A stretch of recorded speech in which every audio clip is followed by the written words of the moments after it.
Study about the trigonometric identities. This is from the section 8.5, article number 8.5. It's a trigonometric identities. So सबसे पहले हम आपके साथ इस विषय पर बात करना चाहते हैं कि आपने एक नया वर्ड सुना है कि आइडेंटिटीज़ क्या होती है। इसको आपको सबसे पहले समझना है। अभी तक आपने एक सेंटेंस सुना है एक्सप्रेशन। हम तीन चीज़ें आपके साथ डिस्कस करना चाहते हैं। एक्सप्रेशन क्या चीज़ होती है, और दूसरी एक टर्म आपने सुनी है इक्वेशन क्या चीज़ होती है, और तीसरी टर्म जो आपने अभी अभी सुनी है, हो सकता है किसी और क्लास में भी सुना हो, आइडेंटिटीज़ क्या होती है। तो आज इससे पहले नई टर्म के बारे में हम आपसे बात करते हैं, और उसके बाद फिर हम ट्रिग्नोमेट्रिक आइडेंटिटीज़ हम क्या बना सकते हैं उसके बारे में हम चर्चा करेंगे। एक्सप्रेशन क्या चीज़ होती है। एक्सप्रेशन जस्ट ऐसे है, कोई मैं ऐसे लिख देता हूँ कि x की पावर 4 लिख दिया मैंने, ये कोई एक्सप्रेशन है। You have express the things like this, some variable to term to raise power 4, और इसमें कोई इक्वलिटी साइन नहीं होगा। इसमें आप कोई भी वैल्यू सब्स्टिट्यूट कर सकते हैं और उसका 4 टाइम उसको मल्टीप्लाई करेंगे, उसका आंसर आ जाएगा। और जो इक्वेशन है उसमें हम लिख सकते हैं, जैसे फॉर एग्जांपल कि x square is equal to 9। So it is just like that. अब इक्वेशन में कुछ चीज़ ऐसे रहती है, हम आगे आगे आइडेंटिटीज़ को भी लिखते हैं। ये एक्सप्रेशन में कोई इक्वलिटी का साइन नहीं होगा, इक्वेशन में साइन ऑफ इक्वलिटी होगा, और ये वाला पार्ट जैसे लेफ्ट हैंड साइड हो जाएगा और ये वाला पार्ट राइट हैंड साइड हो जाएगा।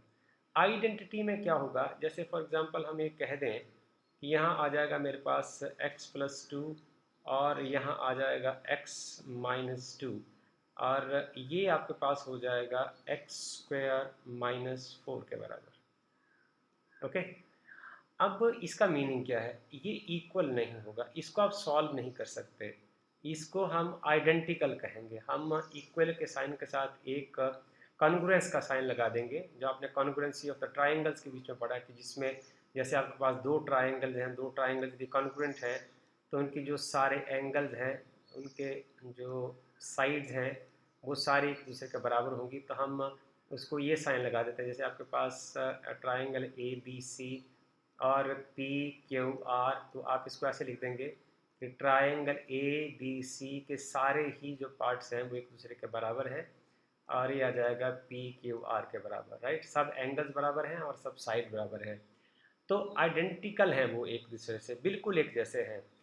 अब इसमें देखिए कि इसको तो आप कोई भी वैल्यू सब्स्टिट्यूट कर सकते हैं। ये x² = 9 इक्वेशन के केस में ऐसा होगा, यदि तो आप यहाँ x = या तो 3 पुट करते हैं या -3 पुट करते हैं, तो ये 9 के बराबर हो जाएगा। Left hand side is equal to right hand side हो जाएगा, but not for other values of x, but not for other values of x, other values of x। ये बाकी x की किसी और वैल्यूज़ के लिए ये ट्रू नहीं होगा। तो मीन्स इक्वेशन इज़ ट्रू, ये इक्वेशन एग्जिस्ट करती है, ये इक्वेशन संभव है दो वैल्यूज़ के लिए, पर सब वैल्यूज़ के लिए। मान लो आप x = 0 भर दें, तो यहाँ 0 आ जाएगा, लेफ्ट हैंड साइड 0 हो जाएगी, राइट हैंड साइड 9 हो जाएगी। यहाँ आप 2 भरेंगे तो ये वाली साइड 4 रह जाएगी, ये वाली साइड 9 हो जाएगी, तब भी बराबर नहीं होंगे। यदि आप यहाँ x की जगह 5 भरते हैं तो ये 25 हो जाएगी, ये 9 रह जाएगी।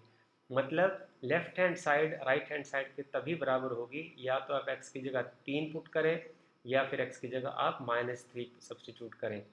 But as the question to identity is concern, identity is true for every value of x। Identity is true for each value of x, for each value of x। ये x की हर वैल्यू के लिए true होगी। सो ये difference रहेगा।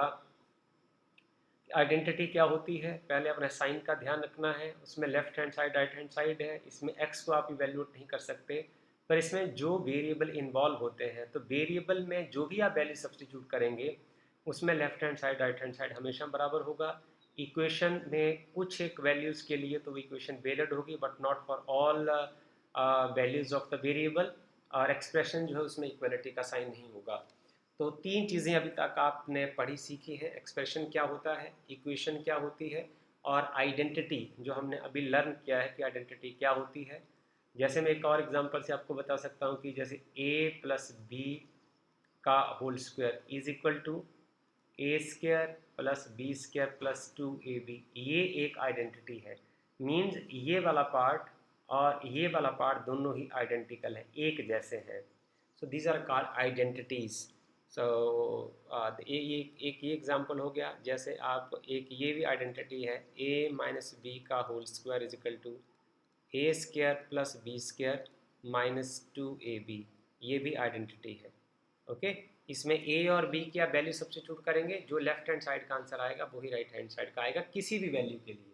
आप ए की कोई भी वैल्यू भर दो, बी की कोई भी वैल्यू भर दो, लेफ्ट हैंड साइड जो है राइट हैंड साइड के बराबर आ जाएगा। सो सच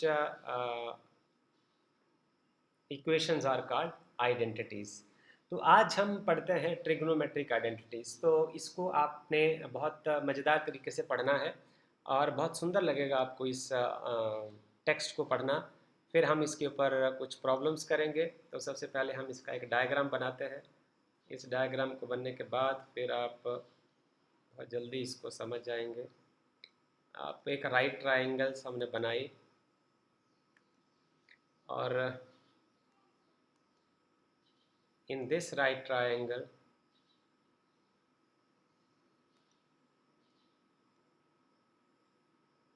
so I'll try my best to use this.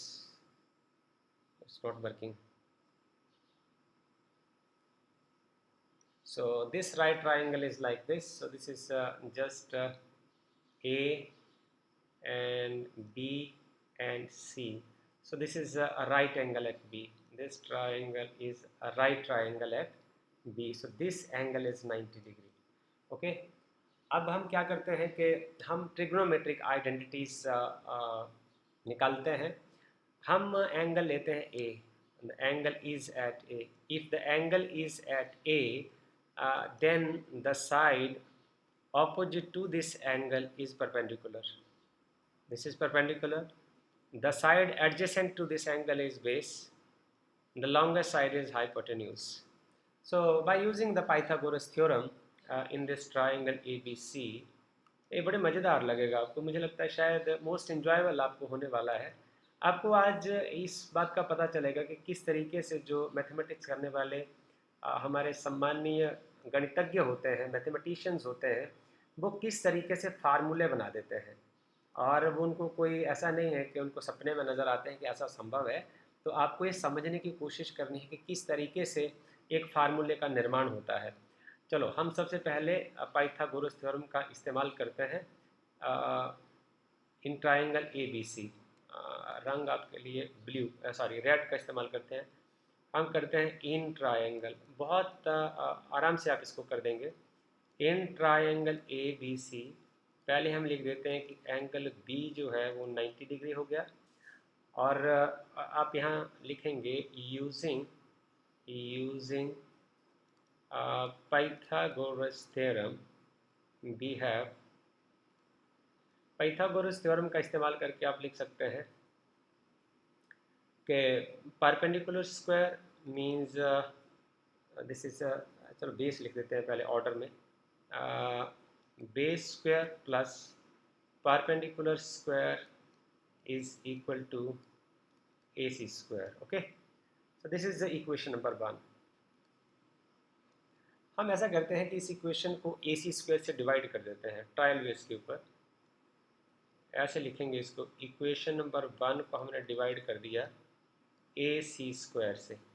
अच्छा, जब हम डिवाइड करते हैं ना तो इस समय इस मूवमेंट के ऊपर क्या है, लेफ्ट हैंड साइड जो है वो राइट हैंड साइड के बिल्कुल बराबर है, क्योंकि ये बीच में आप बराबर का साइन देख रहे हैं। AC स्क्वायर से डिवाइड करने का मतलब है लेफ्ट हैंड साइड से AC स्क्वायर निकाल लेना। यदि आप AC square left hand side से बाहर निकाल लेते हैं तो ये वाली साइड हल्की हो जाएगी, ये भारी रह जाएगी। और ये बराबर ही यदि रहने चाहिए तो जितना आप देखो, ऐसे आप तराजू की तरह समझिए, ये एक बैलेंस है। ओके, सो इस तराजू में पहले इस साइड में आपने क्या डाल दिया, इस साइड में आपने डाल दिया AB square plus B C square, और ये बिल्कुल इस टाइम बराबर है। कैसे समझना आपने, ये इस टाइम तक बिल्कुल बराबर है, मीन्स दोनों पलड़े बिल्कुल बराबर है, और ये हो गया ए सी स्क्वायर। अब ये बिल्कुल बराबर है।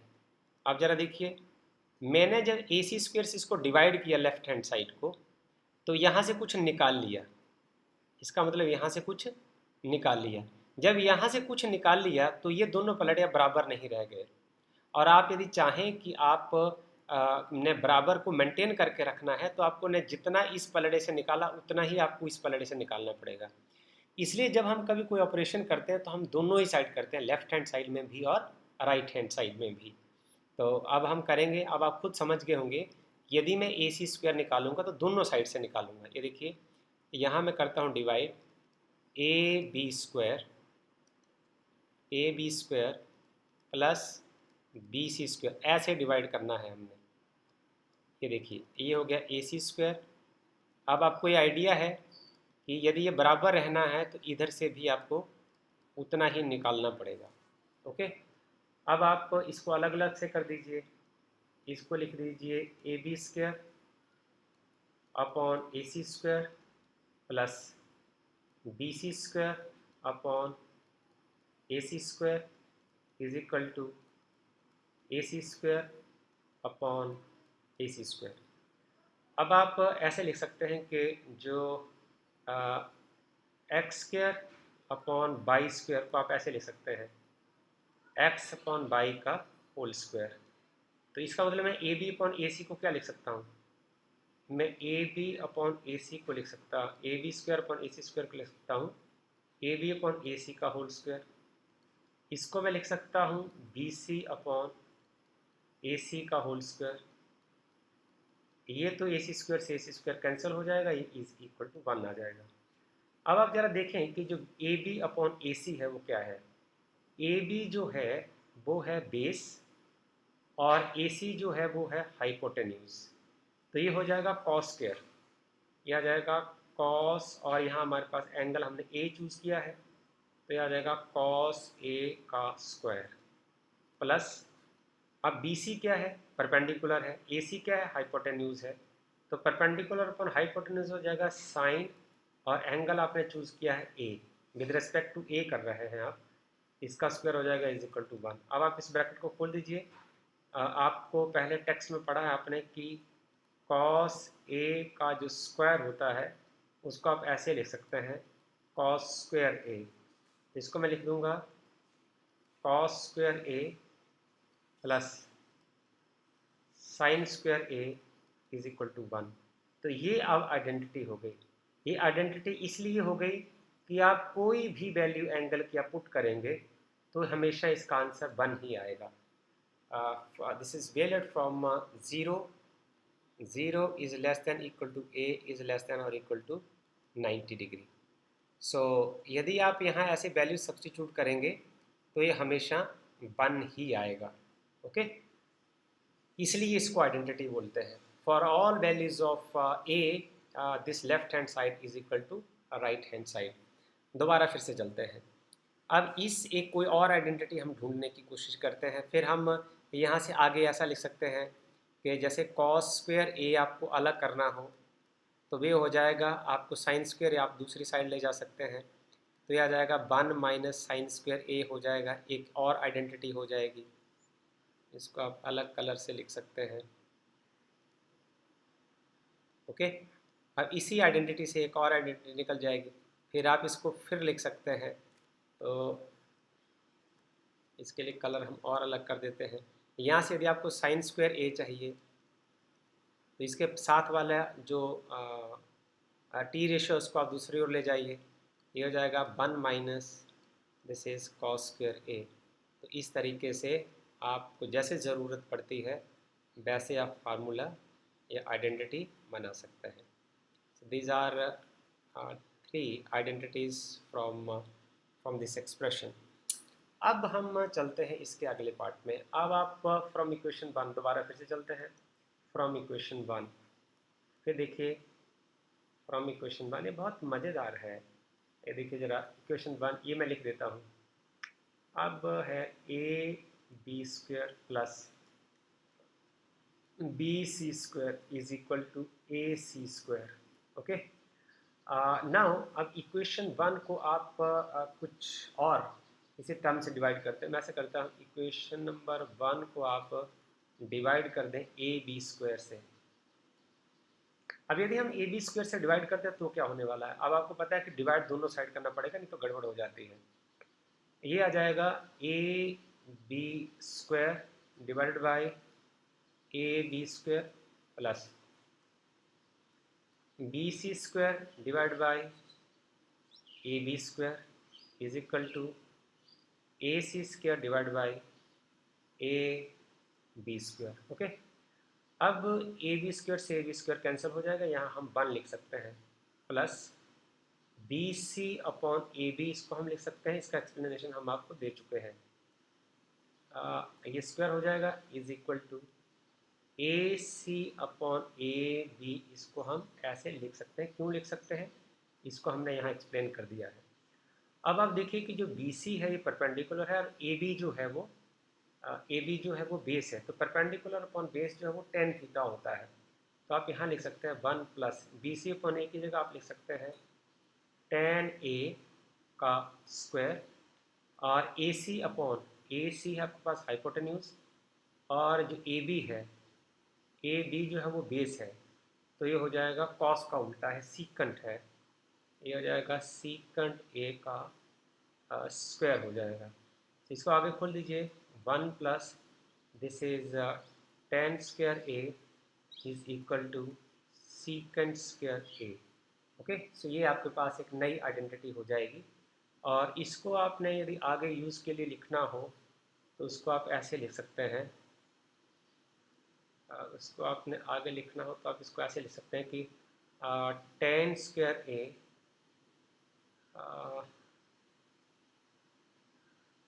ऐसे लिख सकते हैं आप, सीकेंट स्क्वायर ए ज़्यादा अच्छा रहेगा, minus tan square A is equal to 1।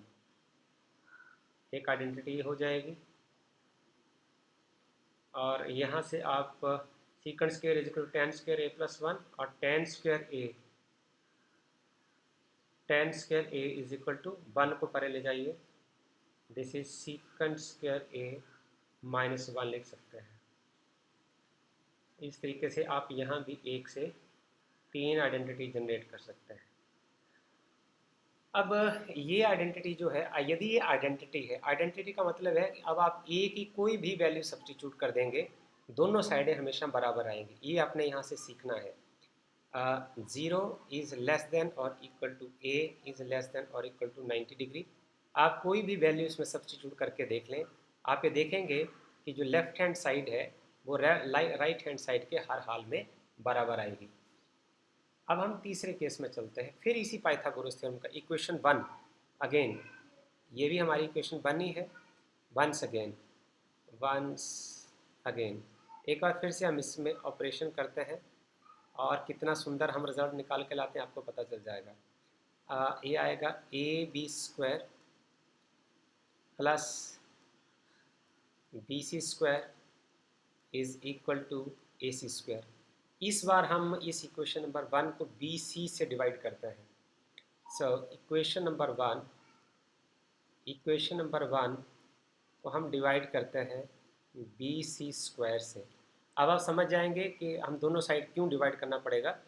तो ये आ जाएगा आपके पास A B square upon B C square plus B C square upon B C square is equal to A C square upon this is B C square.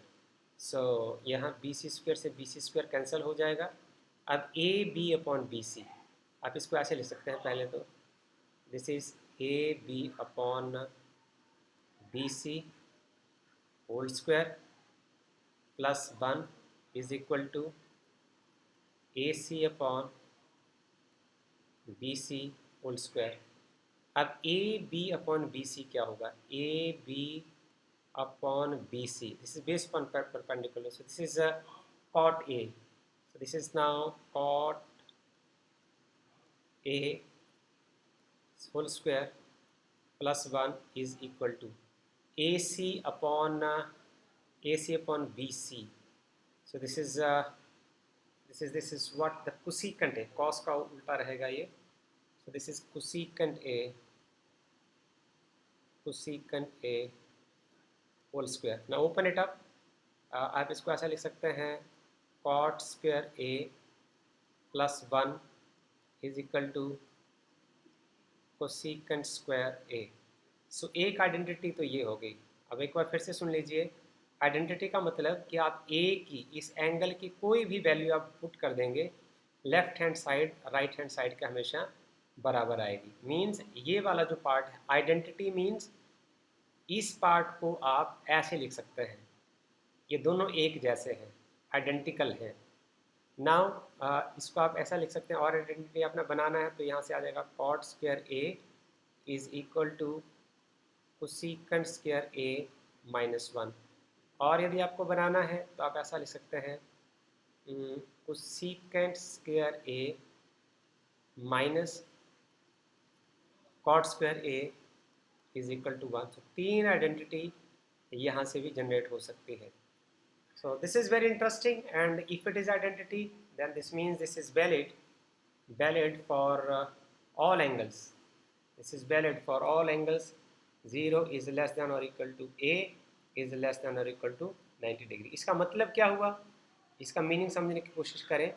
0 से लेकर 90 degree तक आप A की जगह किसी भी एंगल की वैल्यू पुट करेंगे तो आपका आंसर जो है, यहाँ पुट करेंगे तो 1 आएगा, इधर पुट करेंगे और इधर पुट करेंगे तो दोनों आंसर बराबर आएंगे, इधर पुट करेंगे और इधर पुट करेंगे तो दोनों आंसर बराबर आएंगे. और यदि आप चाहें तो किसी एक एंगल के लिए आप इसको ट्राई कर सकते हैं, सभी एंगल के लिए भी आप इसको ट्राई कर सकते हैं.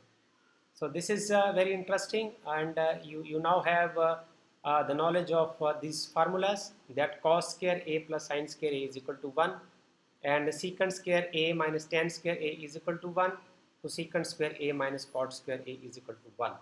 तो इनका आप इस्तेमाल कर सकते हैं. अब हम आगे चलते हैं कुछ सवाल करने के लिए.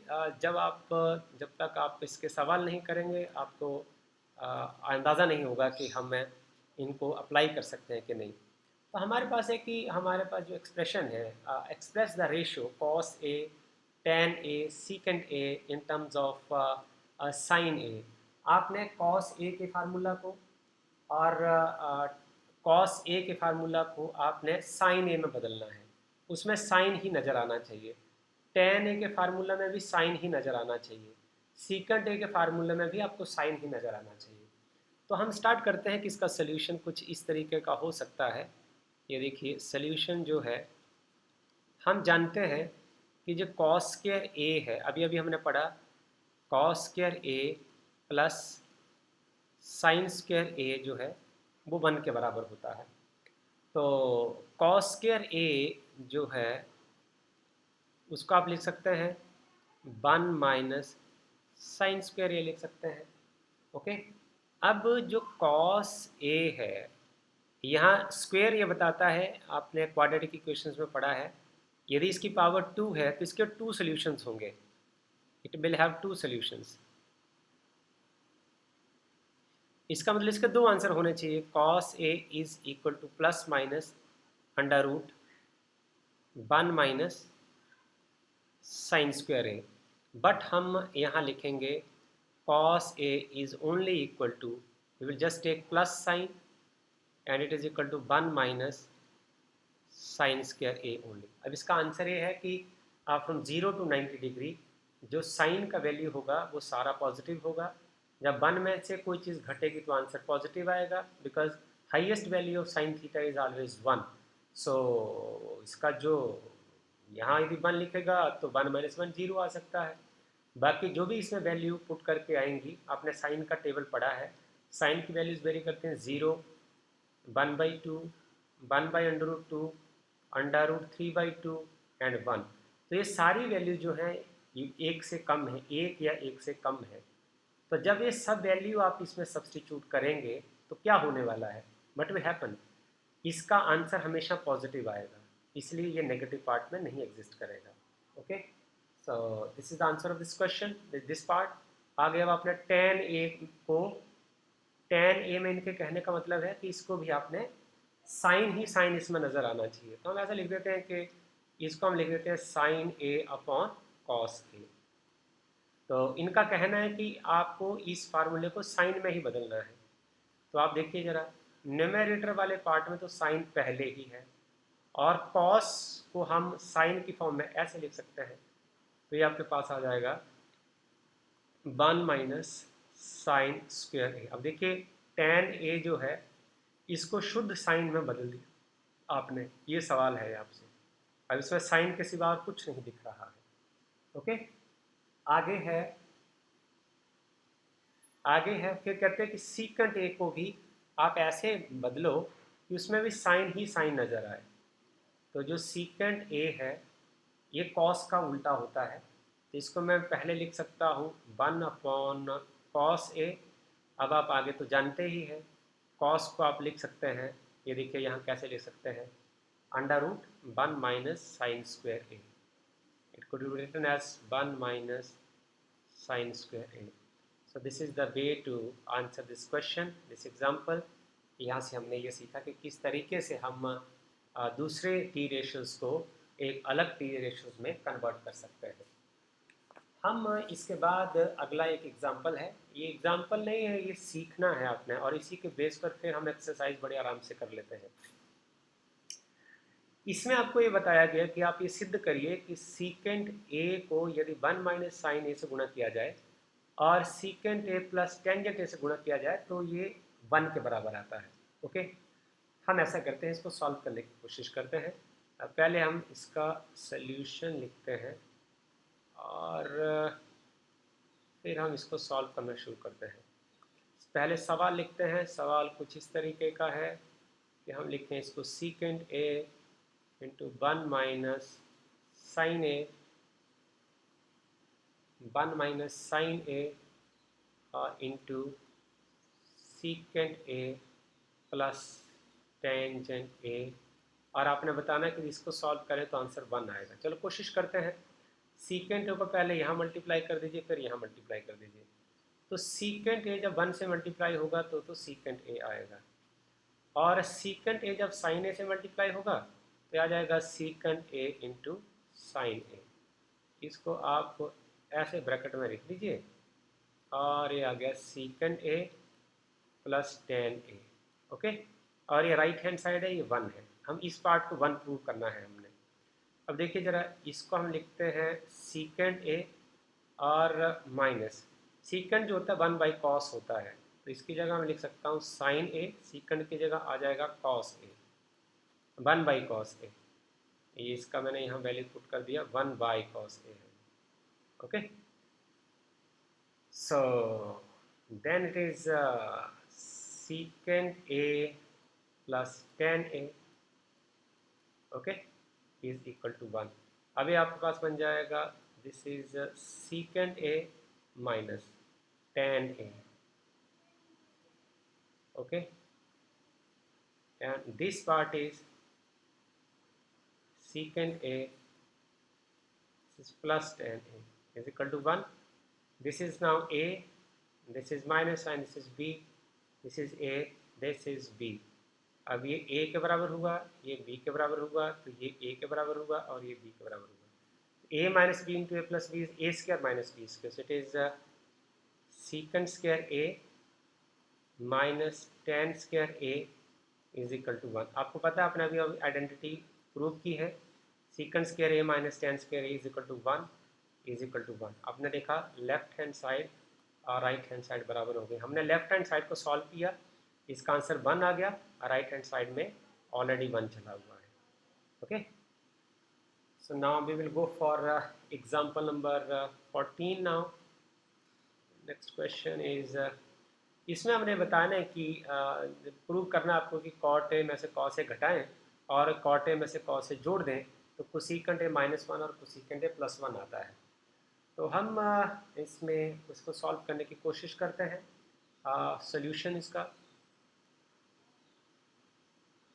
सॉल्यूशन इसका कुछ इस तरीके से होगा। लेफ्ट हैंड साइड से हम शुरू करते हैं। हम left hand side is equal to cot a को आप लिख सकते हैं cos a upon sine a minus cos a. Okay, और नीचे वाला पार्ट है इसको आप लिख सकते हैं cos a upon sine A plus cos A. You can write like this. इसको आप आगे लेके चलिए। आप यहाँ से कॉस ए कॉमन निकाल लीजिए।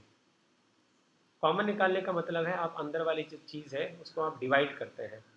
तो कॉस ए से जब इसको डिवाइड किया तो इसके यहाँ बचेगा सिर्फ 1 अपॉन साइन ए माइनस यहाँ से कॉस ए निकाल लिया तो बचा 1। निचले वाले पार्ट में आपने कॉस ए यदि कॉमन निकाल लिया तो इसे अंदर डिवाइड किया, तो जब डिवाइड किया तो कॉस ए यहाँ कॉस ए रखा तो कॉस ए से कॉस ए कैंसिल हो जाएगा। मैं इसको करके बता देता हूँ आपको। 1 अपॉन साइन ए और प्लस 1। ये कुछ ऐसे कि इसको रफ में देख लीजिए। यदि मैंने कॉस ए को कॉमन निकाला है तो इसका मतलब ये हुआ अंदर कॉस ए अपॉन साइन ए में से कॉस ए निकाला, इसको मैंने कॉस ए से भाग दिया है, और कॉस ए से मैं से कॉस ए निकाला तो कॉस ए को कॉस ए से भाग दिया है। ऐसे करते हैं हम।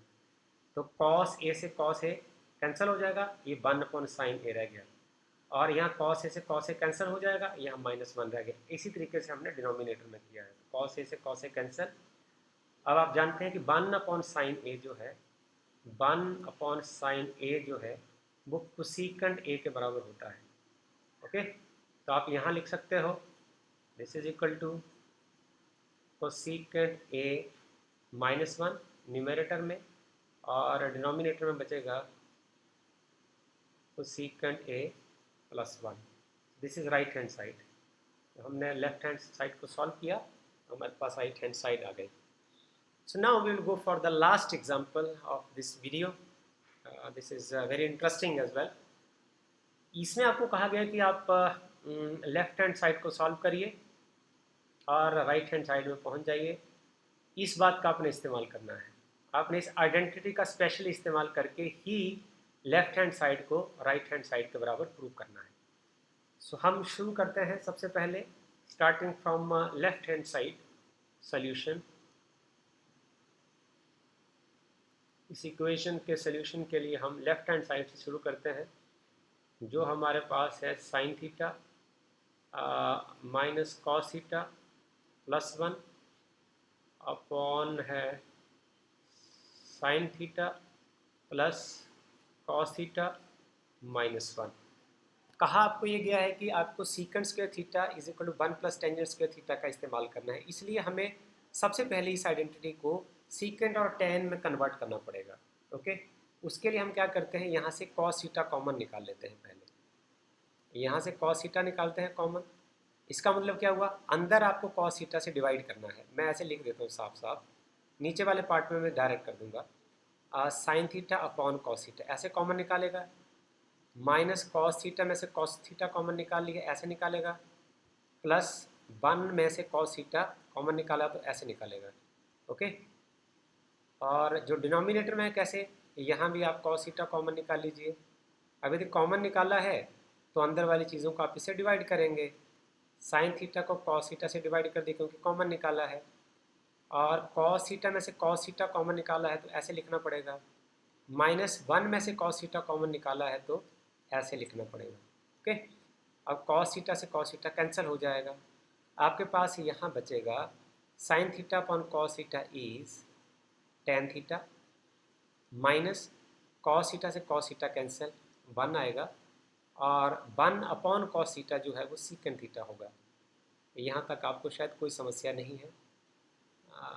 कॉस थीटा, और ये आ जाएगा tan theta, and this part is 1 plus 1 minus this part is secant theta. Clear हो गया। इसको हम जरा अरेंज करके लिख लेते हैं, और तो कुछ नहीं। तो आपके पास आ जाएगा tan theta plus secant theta -1, और नीचे वाले पार्ट में आप लिख सकते हैं ten theta minus secant theta, और ये आ गया +1। ओके, हम कुछ ऐसा करते हैं कि इसको आप एक ब्रैकेट में रख लीजिए, एक बिग ब्रैकेट का आप इस्तेमाल कर लीजिए, हम ऐसा करते हैं, अभी मैथमेटिकल ट्रिक ही लगाना पड़ेगा।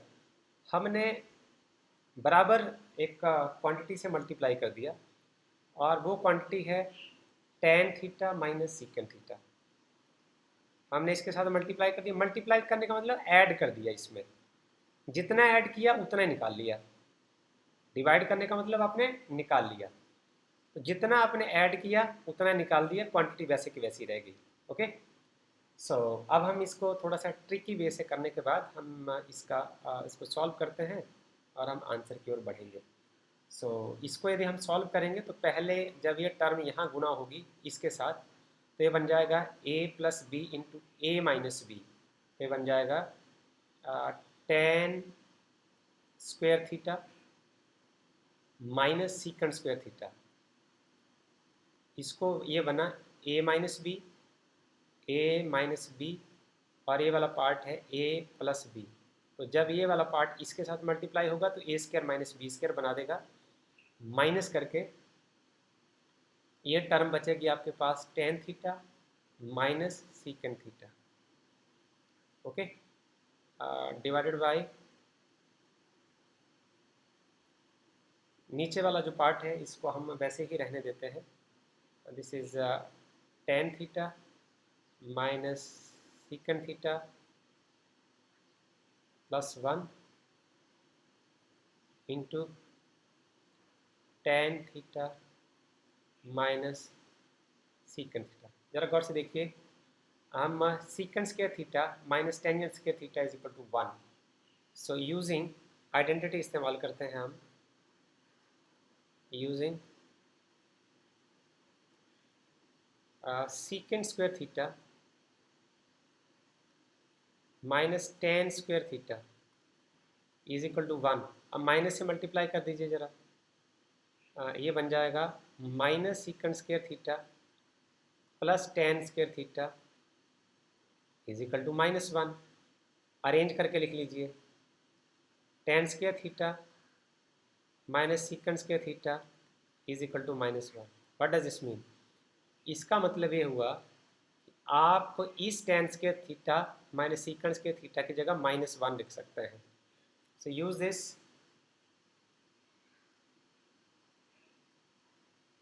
now you have to use it like this. So it is equal to, इसको आप यहाँ पुट कर दीजिए, यहाँ आपके पास आ जाएगा माइनस वन माइनस, खोल दीजिए bracket, minus tan theta plus secant theta. नीचे आपके पास आ जाएगा tan theta minus secant theta plus one और into tan theta minus secant theta. Okay, so अब आप यहाँ से माइनस कॉमन ले लीजिए, यहाँ से ऊपर से माइनस कॉमन ले लीजिए, माइनस वन, अंदर आपके पास बचेगा ten theta minus secant theta plus one. नीचे आपके पास रह जाएगा, यहाँ माइनस कॉमन लिया है आपने, minus secant theta plus one into tan theta minus secant theta. इसके साथ ही कैंसिल हो जाएगा, आपके पास बचेगा minus one upon ten theta minus secant theta. अब आप यहाँ से माइनस कॉमन ले लीजिए, यदि आप यहाँ से माइनस कॉमन लेंगे तो आपके पास आ जाएगा माइनस वन ऊपर है, नीचे से जब आप कॉमन लेंगे तो माइनस से भाग देंगे, आपके पास आ जाएगा सीकेंड वाला पार्ट माइनस प्लस हो जाएगा और टेन वाला पार्ट माइनस हो जाएगा। जब आप माइनस वन कॉमन लेंगे, माइनस से माइनस कैंसिल हो जाएगा, you are left with one upon secant theta minus tan theta. यही हमने प्रूव करना था। So this is a right hand side. This is all about this video. We have solved the identities and then solved the examples also. In the next video we will solve exercise 8.4. तो next video आने से पहले यदि आप exercise 8.4 के सवाल solve कर सकते हैं तो आप पहले ही टिक मार्क कर लें और उसके बाद मैच कर लें। Thank you.